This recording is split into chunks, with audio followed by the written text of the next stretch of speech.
Devlin, Untamed. 5, 4, 3, 2, 1. The Platform. Welcome to the iOS podcast. It's only sport. Martin Devlin and Lachlan War. 45 or so minute highlight package of today's program that aired on the platform, including issues such as the All Whites racism row. Was it right to call the game off? Was it the best thing to do to not come out for the second half? Should the team have let FIFA deal with it? Conflicting views on this. Racism is BS. Let me say that out loud. Let's make that very, very clear. But the issue perhaps not so. The All Blacks' first squad of the year. How has the Northern Hemisphere reacted? What do they think of the names selected? Are the Chiefs preparing for the Super Rugby final in any way different from how they have prepared every single other week of the season? Nick White, assistant coach, joining us to discuss that. And the Ashes. Is playing a ramp shot off the first ball of the day the real way that Test cricket should be played? What a finish in store, day 5 of the first Test. But as always, we kickstart the program, tablets in hand, I say gather my flock. It is time for a sermon. It's about the All Whites. Let's go to the mountaintop. We live in an amazing, amazing world, and it's wasted on the crappiest generation of just spoiled idiots. Racism is BS. Utter BS. There's no place for it wherever, whenever. As a member of the human race, I believe it is everyone's responsibility to challenge racism, confront it, and never accept it. Yes, I do wish there was a better alternative than walking off the pitch and refusing to play the second half this morning. The All Whites will be international news now for the first time, well, probably ever, and especially for the next few days. And it won't have anything to do with anything they may have amazingly achieved results-wise. It will only and entirely be because of this reaction to the allegations of on-field racist abuse from one of the Qatari players. What we know is only what everyone else knows. Something was said, allegedly said by a Qatar player to the All Whites defender Michael Boxall. Boxall was Samoan, New Zealand. Immediately the players confronted each other. Somebody from one side said that was racist. From there it all erupted. And from there, after reforming the match officials, our team decided not to return to the pitch for the second half. Is that the right response? Would it have been better to report the incident and let the proper authorities deal with it under the established protocols after the match? See, the problem here is that the referee didn't hear it, or so he says. And the second problem is we don't really know what was said. So essentially, our players decided they're the law and they will also implement the law. And I'm not saying in this particular case they were wrong, but I also think that we have to tread a little carefully here, because leaving it entirely up to the players is a slippery slope I'm not sure any sport should ever want to slide down. We have to give Boxall and his teammates the benefit of the doubt, no doubt, and believe they wouldn't have done anything so dramatic if nothing had actually happened. This is a first, folks. It's a world first. Racism has to be ridded from the game at all levels.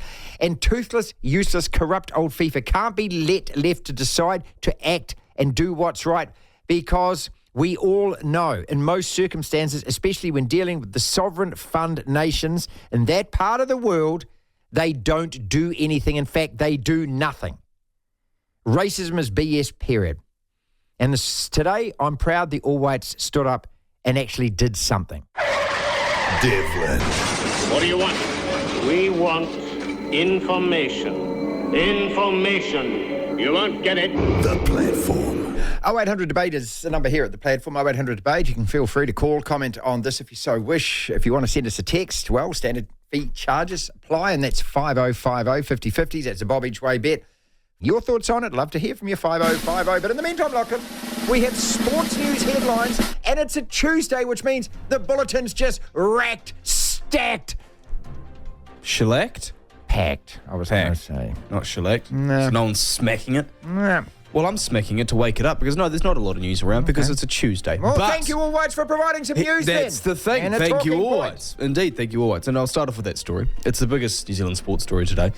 Ex-All Whites captain Ryan Nelson and Sports Minister Grant Robertson, Grant Robertson, what's he got to say about everything? Go the Highlanders. Well, that's racist for a start. Yeah. I'm a Hurricanes and it's fan. sexist as well. You know. Go the Highlanders. Ryan Nelson and Grant Robertson have backed the All Whites, who abandoned their game against Qatar at halftime Of course, after complaining that defender Michael Boxall was racially abused, New Zealand football said the All Whites agreed not to come out for the second half in their match in Austria after they alleged Boxall was racially abused by a Qatari player and no action was taken by the referee. New Zealand football chairman Andrew Pragnell, I thought he was the CEO. Is he the chairman as well? CEO? Yeah, well, this is chairman. No, he's a CEO. He's a CEO. Yeah. Good stuff. Got your article wrong. New Zealand football CEO Andrew Pragnell said, "We never want to see a match abandoned, but some issues are bigger than football and it is important to make a stand." Nelson, of course, captained the All Whites at the 2010 FIFA World Cup. He has spoken exclusively to Stuff, and he said it was an absolutely correct decision and he was so proud of the players and the management of the New Zealand team to not come out again in the second half. Basketball news. The New Zealand Breakers have recruited Australian NBL veteran Dane Pineau to replace retiring centre Rob Lowe. Pineau will fill the role as the team's backup big man for the next 2 seasons as they prepare for 2023-24. He played the last 4 years with the Southeast Melbourne Phoenix. The Warriors are not pushing for an early rugby league return for Roger Tuivasa-Sheck. On Sunday, the 30-year-old was an omission. This article says glaring. I'd say it was just an omission. That's a News Hub article says glaring omission. It's not glaring. Glaring, hello? Yeah, What do you mean not following this story for the last few months? The guy hasn't been playing. He's just an omission. From Ian Foster's first All Blacks squad of 2023, not named in the 36-man group. Sources within New Zealand Rugby have told News Hub that last month there was no push from Tuivasa-Sheck to seek an early release from his contract with the National Union. And even with his All Blacks prospects shrinking, Warriors coach Andrew Webster says there has been no movement on their end to reunite with the former captain ahead of schedule. This is what Andrew Webster said. "Honestly, I have not mentioned that to anyone that Roger will be coming. No one's even mentioned that to me." Sticking with league-related news, and this will make any Warriors fan just laugh. Matt Lodge is on the lookout for his 4th club in the space of 2 years brilliant, after being granted an immediate release from the remainder of his Sydney Roosters contract. See, he didn't know that Sydney is in Sydney. Yeah. Oh, he wasn't sure that the eastern suburbs was actually part of Sydney. So it's like, well, my family and I, we can't base ourselves there. His father-in-law is living in fill-in gap where he goes for his next team. What a flake of a man this man is, isn't he? He's actually a really good player on the occasions he turns up and plays. Well, that's the thing. He's very inconsistent. I mean, cut him loose. Cut him loose like Ben Hunt. Cut him loose. The typical seller clubs are after him. The Dragons, the Tigers, the Bulldogs. Those are the 3 teams being heavily linked with Matt Lodge. He does realise all those clubs are in Sydney? Oh. No. Well, he can't go there. So he's got to go to Canberra, where his family's from. That's in Or Canberra. he can go to Newcastle, where his family's from. That's in Newcastle. Or Townsville, where his family's from. Unfortunately, that's in Townsville. Or Gold Coast, where his family's from. Because all of them, or his what about family's just from keep there. going, east from the Gold Coast, just walk into the water and don't come back? Maybe there's a Saudi-funded rugby league tournament he can go play in. Just finally, Stuart Broad has helped revive England's hopes of winning an enthralling opening Ashes cricket test with a superb late burst just when Australia appeared to have taken the upper hand. After bowling England out for 273 just before tea on the 4th day, Australia set about their 281 victory target in serene fashion, but ended the day wobbling on 107 for 3. Day 5, this will be really exciting. Day 5 is starting later tonight of what has been a superb opening test in Birmingham. I think it's a bit of a toss of the coin of all 3 results, to be honest. That's what's making news, Martin. Devlin. Oh my goodness me! The platform. All we know is that a Qatari player who, if you are looking for the first time at a photo of this guy, you say that's that guy. You would describe that's a black man. You'd say that's a black man is making a racial insult towards somebody that is a Samoan New Zealander. Whether or not it's relevant that the colour of his skin is a hell of a lot lighter, well, that's up to you to decide. To me, it's not relevant at all. It's a racial slur or abuse, and alleged racial slur or abuse was proffered from one player to the next, and this is how the New Zealanders reacted to it. Now, was it the right thing to do? Well, this is what we do. We discuss these things. My go-to guy over 25 years of doing sports broadcasting is Miles Davis, the old mate. West Ham through and through, lives his life through football, vicariously through football. Every single thing about his life, there's an analogy that translates back to football. He was actually up and watching that game this morning. So, Miles joins us. Okay, Miles, we've got a can of worms open here, haven't we? None of us know exactly what was said on that pitch, but it was certainly something that was offensive enough to really rile the New Zealand players up. What is your take on it for a start? Do you think that they should have continued that game or that they should have stayed in the dressing room? Personally, I think they should have continued with the game, gone on and beaten Qatar, and then lodged an official complaint afterwards. There's a danger here that suddenly the players become the law unto themselves. You know, the referees out there, they said, the referee didn't do anything. Well, if he can't hear what was said, if he didn't hear what was said, it's very hard for him to make a decision then. You know, FIFA have got things in place, and UEFA, they've all got these things in place to try and deal with racism. Now, the punishments that they mete out might still not be enough, but that is the procedure to go through. And if you suddenly decide that you want to take the law into your hands every time someone upsets you, I mean, where are we going to, racism's abominable, but where are we going to draw the line? Am I allowed to call you a fat bastard? You know, that's offensive to you. That's upsetting to you. I've got no right to do it. You know, where do we draw the line on what punishments people are going to get? Am I just going to, every time I feel that maybe I'm losing, maybe racism doesn't get you disqualified from the game, maybe I'm losing, maybe I say someone says something to me and we just all walk off. You know, I'm not downplaying what's done there, but we need to know what was said, or else we're going to get into a situation where racism, ban them, and nothing gets said. You know what I mean? We can't just have it being down to one side of the story being the law. Infantino, the FIFA president, and as soon as you start talking about FIFA being some kind of, higher moral authority, we're all guffawing, aren't we? God, I mean, exactly. Yeah. But he says that, the matches have got to be stopped. And that was in the wake of Vinicius and the chanting from the crowds. Is that a completely different issue for you? If the crowd is chanting and they are being offensively racist, all of that kind of stuff, does the match have to be stopped then? But do they abandon the game then? Is that a way that they, I don't know if he said that the games must be abandoned, stop it until something gets done, like the captain of the side whose fans are doing it, the usual appeal that they make to the crowd. It's more overt and probably, more powerfully offensive if you've got a whole crowd shouting at you something abusive rather than just an individual in the heat of the moment saying something vile. But do they stop? Do they just abandon the game? I mean, there are procedures in there. If there was and I don't doubt that there was something offensive said, or there's something, should we put it this way, that Boxall took and some of his teammates took offence to.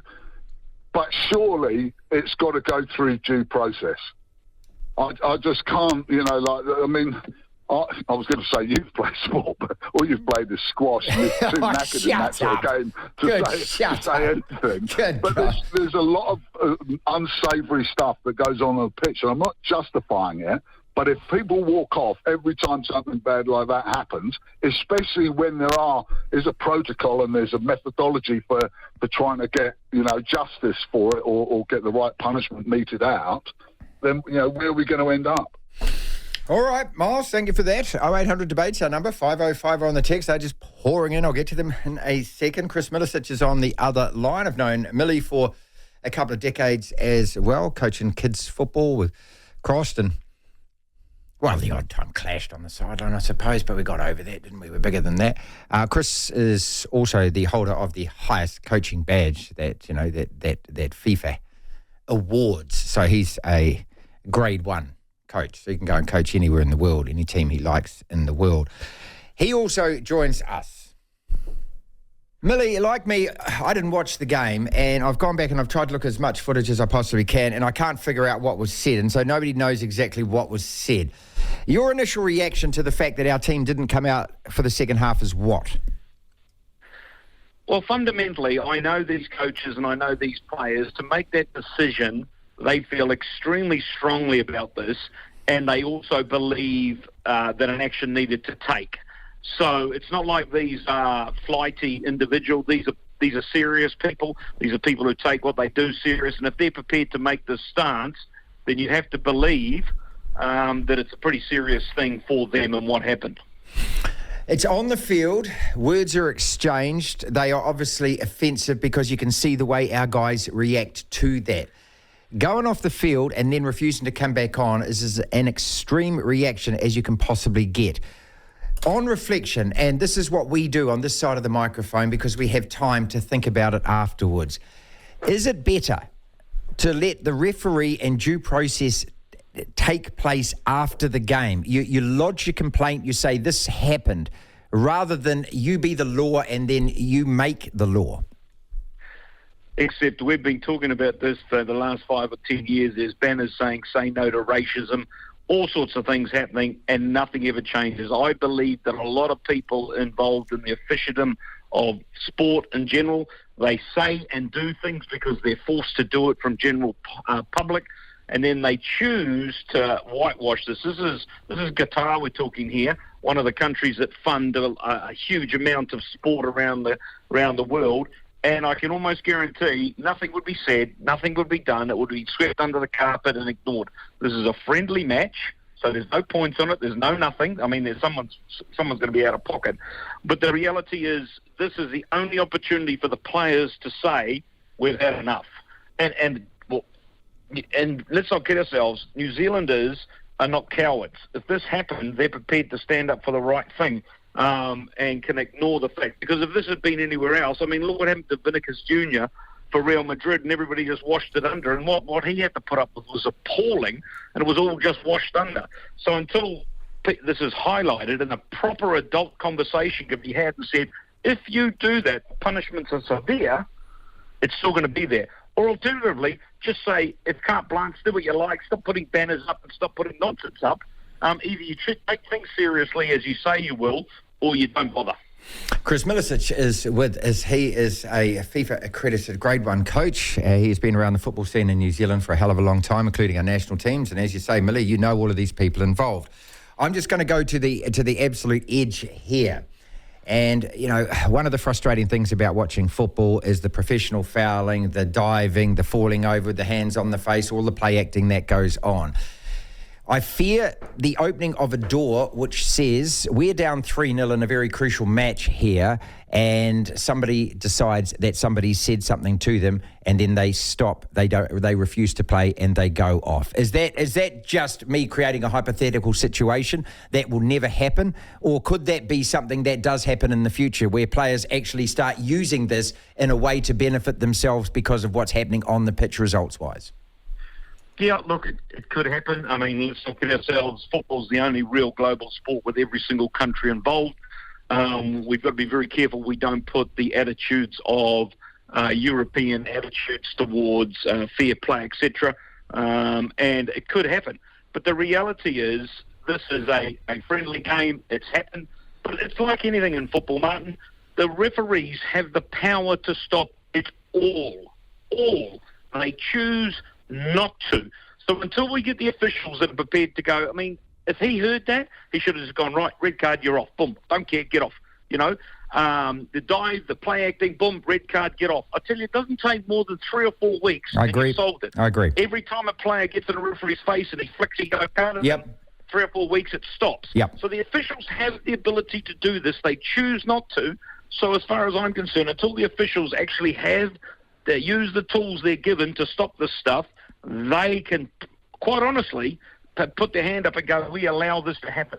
Because we all know when a player dies. We all know when a player rolls on the ground and all the rest. And the referees choose to do nothing. I mean, we had an incident the other week. A player goes down. He gains a free kick. One of my players said to him, get up. He jumped up and he ran 25 metres. And the referee didn't say, injured, are you? Here's a yellow card for play acting. Turn the game around the other way and there's free kick for us. So, in my opinion, Martin, the officials, the referees and the people there, they are there to manage it, and they don't do it well at all. I am the Minister of Common Sense, and so I get to decide these things. That's how you do that. You appoint yourself the Minister of Common Sense. And we've abolished Parliament, we've abolished all the politicians. We don't need them. We're here, we're adults. We're of voting age. We pay our taxes. We can decide these things for ourselves if you let us. Next! Does it matter, Lachlan, that the Qatari guy has darker skin than the New Zealand guy that he racially abused? No. Why doesn't it matter? Maybe he's doing what your man Suarez did to Patrice Evra, and there was another incident of somebody being called Negrito, the same word, was it? Okay. Yeah. And that was Nelson Piquet saying that about Lewis Hamilton. there you go. Okay. So that was Nelson Piquet, who's a lot darker skinned than Lewis Hamilton, saying about that. Luis Suarez No, he's not. is a lot lighter skin. Nelson Piquet's not darker skin. Isn't he? No, Nelson Piquet's white. Nelson Piquet Jr. Look at his father. Okay. But Luis Suarez is a lot lighter skin colour than Patrice Evra, and he called Patrice Evra Negrito. This caused a major shite Yeah, fight. he's white. What do you want of it? Is it? Yes. Well, I Nelson don't know what Piquet. picture you're looking Seen at, it. mate. It doesn't matter. I'm on to Luis Suarez, okay? This is more important. Negrito, he called Patrice Evra, and this caused a massive, big shite fight in English football about 10 years ago. And he got banned for a number of matches. Yeah, but he also Suarez. refused to shake his hand. He refused All of that. There was more But than just then there was the all word. this bollocks around the fact was it actually an insult because in Uruguayan it doesn't mean that's what he was doing was he was racially abusing. He's referring to a person using a term about their skin colour, which for the Well, that most defines part racial abuse, doesn't exactly. it? Well, for the most part, you should not do. So, regardless of the colour of skin of the man who said that word or said what he said to Michael Boxall, that doesn't matter. If his action is racial abuse, essentially, then that's the problem. It doesn't matter what their skin colours are. This text, Martin, I grew up with black and brown people calling other similar people names fair game. No. You see, that's just rubbish. What? That's just rubbish. Just because you think it was okay back in the 70s to call somebody from the Pacific Islands a coconut doesn't mean that it's okay. No. It doesn't mean that it's okay now. Okay? It's just, I mean, look, and if you can't get your head around that, I'm not even going to start explaining it to you. It's wrong. It's called racial abuse. Next! Was it virtue signalling from the all-white side? No. I don't think so. Did they get on their high horse here and should have gone back onto the field and finished this game and let FIFA deal with it? Oh, okay. Well, you've asked about 4 different questions there. It's not virtue signaling because what it is, assuming, because we don't know what was said. Yeah, that's a crucial element to all of this discussion. Assuming what was said was very bad and very wrong, then They don't think they had time to say a lot either, Lachlan, okay? So it's probably just a name. It's not like there's a whole sentence. Probably a word, or it could very well have been the N word, or maybe the M word. Mm-hmm. So I don't think you can call it virtue signaling because they did the right thing in a sense. Someone insulted a player racially, and then their reaction was like, yeah, stuff you, we're not going to share a field with you. If you're that sort of a human being, and by default the rest of the team is sort of along similar lines, well, that's a bit unfair. You can't paint all 11, the 10 other players with the same brush, but I don't think you can say it's virtue signaling at all. Not at all. And also, I agree with the Chris Milicich, who was on before, ladies and gentlemen, if you've just joined us. And what he was saying is he knows these people personally. And I think that if you do know them personally, you know what kind of characters they are. And, from what I've met of this New Zealand team, they're not the kind of people that would actually be making a big deal out of it about this if it wasn't a big deal to them. Next! Are New Zealand in a position here where they can only support the players? New Zealand football. Say that again, sir. Are New Zealand football in a position here where they can only support the players? They can't do anything else. They can't do anything else. Can't do anything else. So in terms of the administration, they did the right thing? Yeah. Even though it won't look good when they're all applying for their cushy FIFA jobs afterwards. But you can't come out and say that your players did the wrong thing. Imagine for New Zealand football... Well, they could easily come out and say, hey, look, we respect the players, but at the same time, you've got a responsibility, a duty, you're wearing a national shirt, get out there and play the bloody game. Well, then what does that imply? That implies my next question. Next! Was should FIFA resolve and solve this, not the players themselves? And New Zealand football would have every right, if they wanted to turn around and say to those players, there is a process in place. It's not up to you to be the law. Okay, yeah. I mean, in terms of New Zealand football and whether they should back the players and what they did, I mean, publicly you can't show any sort of disconnect between yourself and your own team. You can't do that. So New Zealand football aren't going to come out and say, we sympathise with the players, blah, blah, blah, but there's a process to be had. But privately, sure, they'll probably sit the players down and say, look, there's steps that need to be taken, and often those are taken by the governing body, in this case FIFA, to sort these issues out. This is where I actually do kind of agree with what Miles said, that, and it then begs the other question about what precedent does it set for other teams and other players worldwide and whatnot.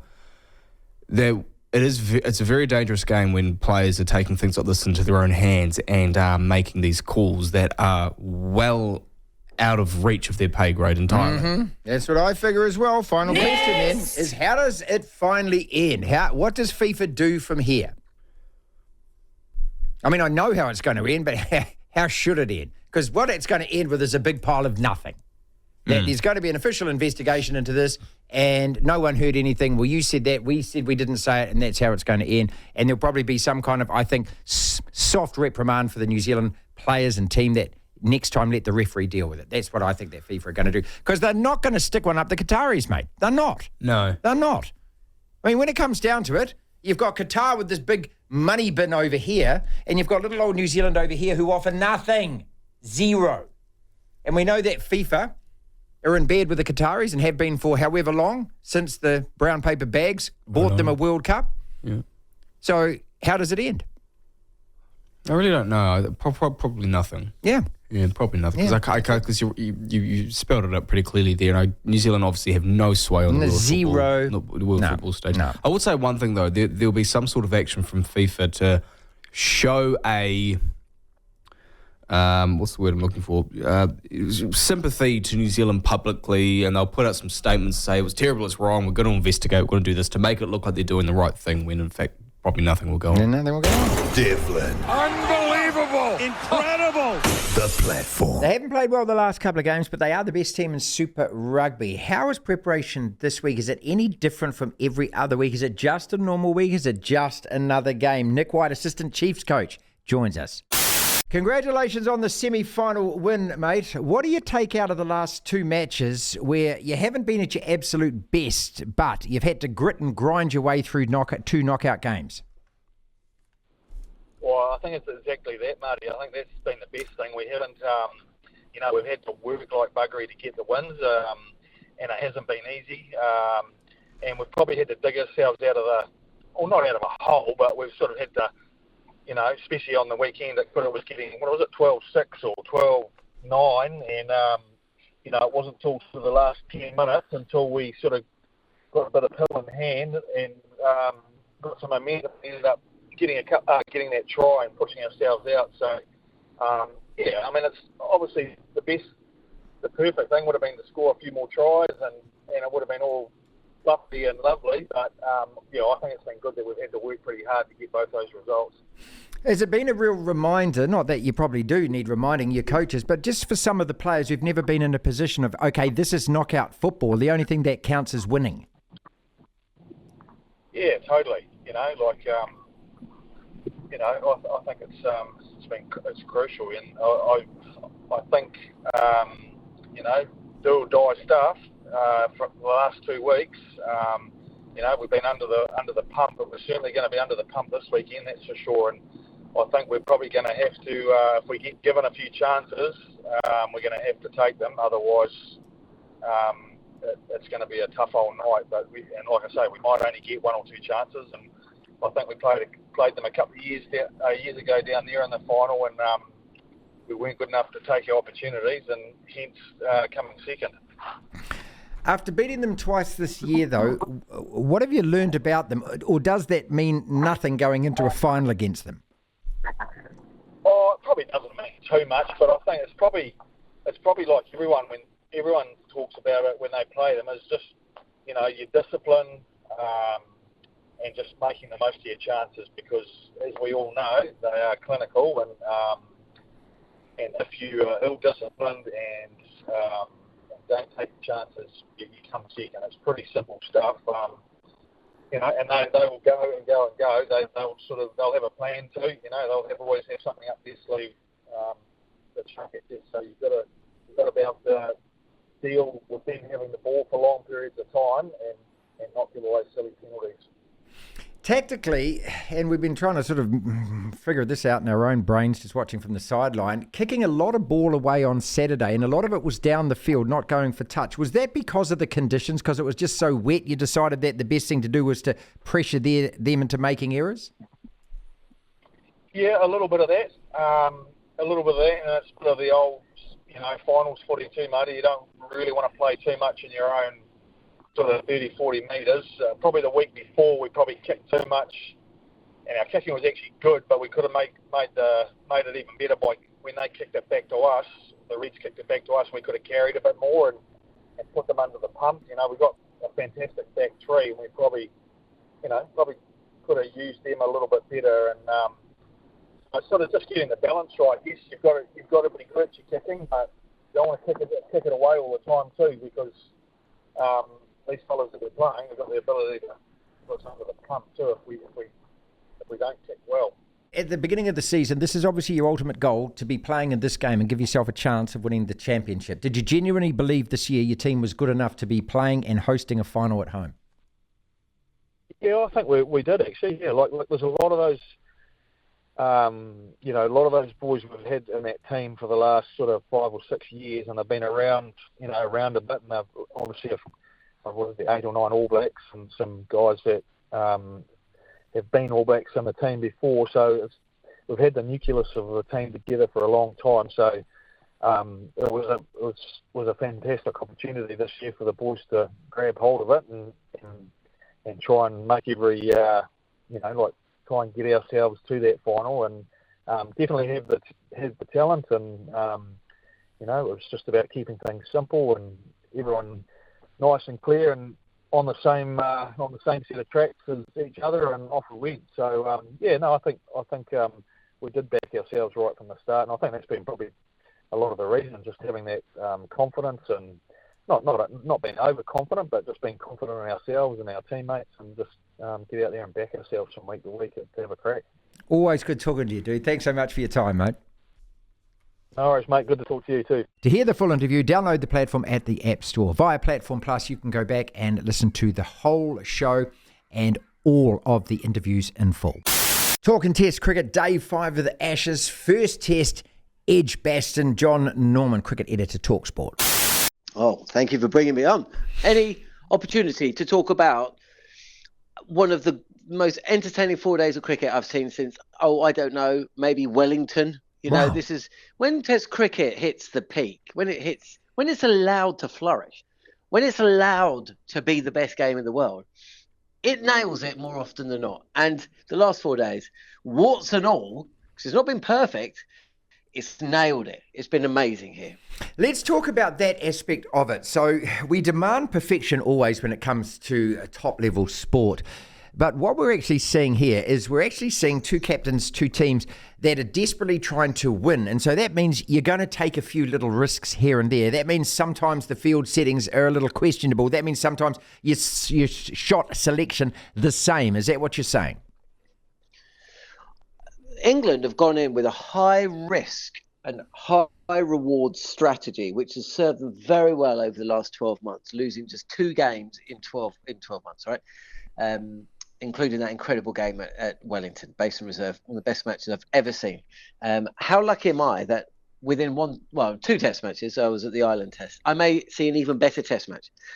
But the way they've gone about it is not for the purists. I'm not sure if you saw the first shot today. Joe Root, yet to get off the mark. England lost 2 wickets. They led by 35, right? Now, you go back to any stage of Test cricket in 146 years, and that first hour belongs to the bowler. You would never, it doesn't matter who was playing. If it was the great Australian team against, Zimbabwe or England in Australia, the first hour, certainly the first 40 minutes, it belongs to the bowler. First ball today, Pat Cummins, one of, arguably the best bowler in Test cricket, and Joe Root tries to scoop him, reverse paddle his first ball for 6, and he misses, and he nearly gets caught behind. It just doesn't make any sense at all. And then the next over, he did it again. It wasn't like he put the shot away and thought, I nearly got caught there. He did it again, and hit Scott Boland, who comes into this series with a bowling average of 13, and he hits him for 6. And then the next ball, he does it again, and he hits him for 4. And he takes 16 off of Scott Boland's first over. This guy took 6 for 7 on debut against England, and now he's getting reverse scooped over his head, second over of the day. It is madcap, risky, But the reward is there because immediately Patrick Cummings went on the defensive and took Cameron Green out of backward point and back as a fly slip, second over of the day. But it works, or it's worked to a point.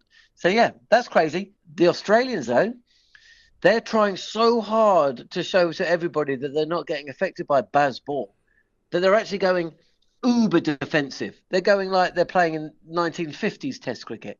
And that hasn't really working for them. But then at the same time, it is. It's just insane cricket, deeply flawed cricket, but hugely entertaining cricket. And that's kind of what it's about, isn't it? And the crowd loving it? I saw brilliant attendance. I've been watching your Twitter. Amazing attendances in the first few days. I mean, this is the thing. I suppose that there are going to be some in the crowd that are sitting there going, "Well, it's not bloody Test cricket, isn't it?" But as you say, if it's as entertaining as this and it keeps the crowds coming and people are absolutely hanging on every ball, and you've got every result available going into the final day, that's the point. The crowd are off the scale. I mean, Edgbaston is the best Test venue for atmosphere. You know, the Western Terrace and Headingley can be pretty raucous, especially when Ben Stokes is doing what Ben Stokes did to the Aussies in 2019. But consistently, the Hollies stand is the most football-esque cricket stand in world cricket, I'd say. And they have been loving it. All 5 days are sold out. And as this continues, no matter what happens in this test, if Australia chase the runs down, every single test will be sold out. I guarantee it. Because suddenly people who have spent 30, 40 years perfectly happy ignoring cricket, turning their nose up at cricket, acting a bit of reverse snobbery about cricket, are suddenly getting interested in cricket. It's actually breaking the fourth wall. It's actually transcending the sport. It's mental. It's absolutely crazy. And the atmosphere, I posted a video on social media. Check it out. At Fulham John. It's had over 200,000 views. It was the crowd. I'm in a very fortunate position. I'm actually outside by the cameraman, and I videoed the crowd, and then I panned around, and Stuart Broad came in, and he got Marnus Labuschagne first. Oh, it's a brilliant video. Barmy Army tweeted it. Barmy Army tweeted out. It's got something like 600,000 views. It's just going off. And the most amazing thing is that we've got another 4 tests of this after tomorrow, of course. It's time. It's episode 42. Watto, we can't muck around today. We have issues and we need to talk. My name is Martin Devlin. I work for The Platform. Mark Watson is an international sporting commentator. He's also a radio host who's not afraid to opinionate, to pontificate, and if need be, remonstrate. Apologise to me! Let's start with your Blues, who have to be, I think, next to the Football Ferns, the most disappointing, overhyped, rubbish team to take a sports field in New Zealand in a very long time. I'm even got a little bit of empathy for the Football Ferns because they're just not that good. The Blues don't have that excuse. The Blues had 9 All Blacks out there against the Crusaders. Oh, but you made the semi-final, Watto. You made the semi-final. You should be celebrating. Get yourself a victory tattoo. Yeah, five good teams, and we're celebrating the fact that we finished 4th in a 5-team competition. Oh, look, just disappointing, just so typical of Auckland, just so typical of the Blues. I've probably got a few more concerns now around Leon McDonald, his coaching ability as well, and the fact that he's got such a big role in the All Blacks going forward. But yeah, Finlay Christie had his worst game. Mark Talia was found out on defence. Rieko Awani's not a centre. And I want to say this, and I know that you've had these conversations and we've disagreed on this, but what is the fascination seriously with Beauden Barrett? In all honesty, what is the fascination with this guy? You know, why are we so obsessed even off this next stint that he's going to have in Japan that we should somehow have New Zealand Rugby and the Blues renegotiate to try and get him back? It is time to move on. He's never been able to read a game. He's well past his best. And we saw the clear difference in class between himself and Richie Mo'unga. Yeah, look, you go down to it, don't you? Offer to Angavasi, Nepo Laulala, good scrummages, but that's about it.